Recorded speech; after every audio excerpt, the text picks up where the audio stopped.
Welcome to Bodcast, the Business of Dentistry podcast, brought to you by Practice Plan.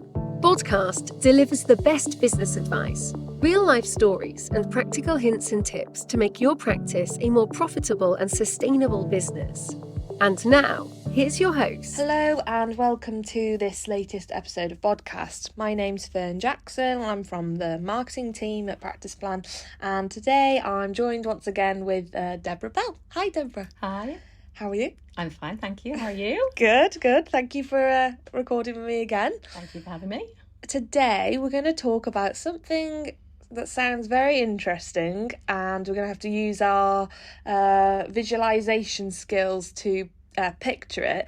But just tell me a bit more about this technique that's called 5 bums on a rugby post. That's right, yes. Tell me about it. It's very interesting. Okay. It's something that we've used in our training sessions for some time now. I've definitely been using it for at least a decade, if not longer. And if you've been lucky enough to be in one of my training sessions, you might have seen this. Okay. But it does require perhaps a pen and paper at hand while you're listening to this. Mm-hmm. But it is most definitely a visual, but we're going to have to use our imaginations today. But I'm sure that we're still going to get enough out of this. Yeah. So, if you will, we're going to imagine a rugby post. Okay. So that's like a very large H shape. Yes. And then upon that H shape, we're going to have some very curly W's. Okay. Which sort of are our 5 bums. Okay. Yeah, I get it, yeah.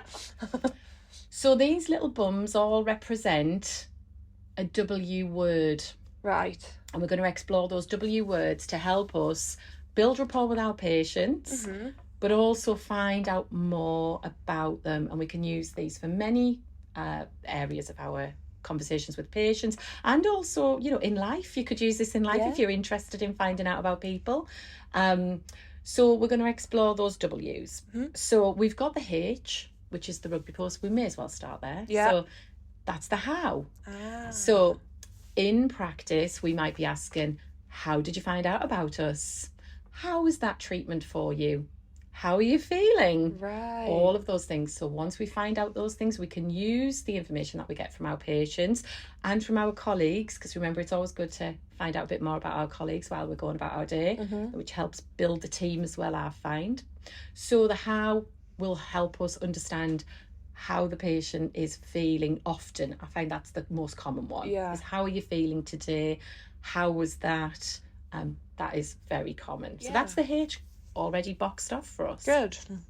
So then we go to our 5 W's. Yeah. Our little bums all sitting on the goalpost. I can see you're enjoying this. Yeah, I didn't realise actually that the rugby post is included. Oh, yes. I only thought it was the W's. No, the rugby post is most definitely an integral part of the conversation. So it's the how and then 5 more W's. Yes, 5 more W's there. Okay. So this is going to help you think about your conversation and build that conversation. It's just a little quirky reminder, I think. Yeah. You know, if you can keep that in your mind, it I helps. like it. Yeah. So then we've got our W's. So it could be, well, let's run through what the W's might be. So we've got the who, the where, the what, the when, and the why. So why is always a good one. Yeah. We talk about why an awful lot as a team. So why do we do things? Why is that important? And it's good to find out why from your patients. Why did you choose us? You know, after you've said, how did you find us? Why did you choose us? Yeah. Which then could lead on to, what was it that brought you here? What is it you're looking for? Right. The thing that we want to try and get from all of these questions is not just a yes/no answer. Yeah. So we want to continue the conversation on and make the patient feel like we're really interested. So we can, you know, we could formulate quite a few questions for this. And I do have a sheet of, you know, common questions just to get teams going. But the why is a very big one, because a lot of people, you know, why do we go to the dentist? You know, why is it we're there? Some people might be saying, well, I've got a wedding, I want my teeth to look amazing, which would lead on to more treatments, etc. Yeah. Other questions could be, what can we do for you? Where did you find out about us? Yeah. What's important to you? What are you looking for from a dentist? We've got to try and get these. So your treatment coordinator could use this technique to encourage greater treatment plans, find out more about the patient, find out about what treatments patients are actually looking for, because you might not provide that service. But if you're recruiting new dentists, you might think, well, we've had a lot of inquiries about X, Y, Z, and you could, you know, use that to employ a dentist that you know has got those special skills. It's just a great builder, I find, but people tend to ask very basic questions. You know, have you got any problems? No. Yes. And all of a sudden the conversation has ended. And you've got to start again. So I think for me it just helps if you can say, why did you come along? What was your purpose? What are you looking for?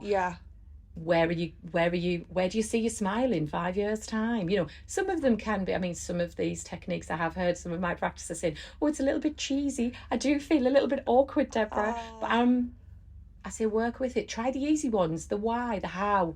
Try those ones first. It's amazing how it'll open the conversation. But what you want to do is keep that conversation going. So this technique gives you those little sort of key indicators of what question could I ask next. It's just a little framework, I suppose, to start with. And then depending on the answer, that's inevitably going to lead on to something you might not have thought of. That's right. So the what, you know, what is it you're looking for? What can we help you with? What was most important to you? You know, even when you're having conversations with your extended patients, your patients you've had for a long time, you can still find out more about them and more about what they want from the future of their dentistry. So I think using this little framework can just open up those conversations without you really having to think about it too hard, hopefully. But the list can be extensive as well. I have had practices where the list goes on and on and on, and I'm like, this is great, we can use it all. We can use it all. So it could be that we can help maybe provide a list for practices to tap into. You know, I can absolutely support practices if they want to do that. But I think just having that framework and just thinking about the how, the who, the what, the when, the why, the where is very much that sort of thing that you can use as a simple tool, and also just as a simple thing for your whole team to sort of try and get on board with, to build the rapport, make it more friendly. You know, I think we've all had those conversations where you're asking somebody something and they just go, no. And that's it. And you don't really, and you think, wow, they're very hard work. But sometimes it could be us who are not asking the right questions. So, you know, we do often as you know, as people, we do ask sort of closed questions, and we do want a closed question in the end, because we do want to say, would you like to take up this treatment plan? And that's when we get to the end of it. Or it could be, would you like to join our practice? Or would you like to see you know, Mrs. Smith, our senior dentist? But you might get to the end of, you will get to the end of it, the yes no, but you want to learn as much as you can so you can support your practice and support your patients to get the right care they need. And this could help. What we don't want is, and I have had this situation myself in practice, where you've got an orthodontist and an implantologist and a sedation, and nobody's asked the right questions, and you've got a patient who needs sedation, and they end up with a dentist who doesn't do sedation. So then unfortunately they're so nervous, but nobody's asked the right questions, that they end up having to then speak to one dentist, but then actually end up going to see another dentist to have sedation. But if we'd ask the right questions in the beginning, like what are you looking for? How do you feel about treatment? You know, simple questions. And you could formulate it into a little, for your new patients, you could absolutely formulate it into a little quick sort of questionnaire that you do, like a new patient questionnaire. And I believe we have had some of those on our Learning Hub before. But we could, you know, look at those again. You know, and you could have that, so practices could just, you know, when you've got a new patient, you're sort of looking, going, oh, these are my who, what, when, why questions. And just have it there, so it becomes second nature after a while, and you might not need the paper because you've adapted and you've learned that. But it is very much a learning technique. And a lot of people, we are very good at just going, are you okay? No, it's really good because it's something they can use in practice, but also just like on a personal level. I think it's good, especially if you are a bit nervous meeting new people. Like you say, it's a good rapport builder. So, and you mentioned it's useful for patient questionnaires, and I was also just thinking it's a good framework for maybe testimonials as well. Absolutely, yeah. So if you were taking a testimonial from a patient, you could ask them, how was that treatment? Yes. What did you find easiest?